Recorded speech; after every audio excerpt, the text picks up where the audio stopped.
അന്തരീക്ഷ താപനില ഉയർന്ന സാഹചര്യത്തിൽ സംസ്ഥാനത്തെ അംഗനവാടികളിലെ പ്രീ സ്കൂൾ പ്രവർത്തനം ഒരാഴ്ചത്തേക്ക് നിർത്തിവെക്കുവാൻ വനിതാ ശിശു വികസന വകുപ്പ് തീരുമാനിച്ചു.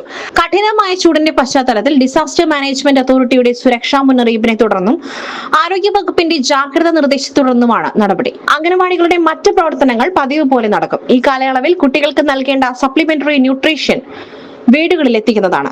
ആരോഗ്യ വകുപ്പ് മന്ത്രി വീണ ജോർജ് ആണ് ഇക്കാര്യം അറിയിച്ചത്. കൊല്ലം, തൃശൂർ, പാലക്കാട് ജില്ലകളിലെ ഒറ്റപ്പെട്ട ഇടങ്ങളിൽ ഇന്നും ഉഷ്ണതരംഗത്തിന് സാധ്യതയുള്ളതിനാൽ ഓറഞ്ച് അലർട്ട് പ്രഖ്യാപിച്ചു. ഉയർന്ന താപനില പാലക്കാട് ജില്ലയിൽ 41°C വരെയും, കൊല്ലം, തൃശൂർ ജില്ലകളിൽ 40°C വരെയും, കോട്ടയം, പത്തനംതിട്ട, എറണാകുളം, കോഴിക്കോട് ജില്ലകളിൽ 38°C വരെയും, ആലപ്പുഴ, മലപ്പുറം, കണ്ണൂർ, കാസർഗോഡ് ജില്ലകളിൽ 37°C വരെയും, തിരുവനന്തപുരം ജില്ലയിൽ 36°C വരെയും ഉയരുവാൻ സാധ്യതയെന്ന് കേന്ദ്ര കാലാവസ്ഥാ വകുപ്പ് അറിയിച്ചു.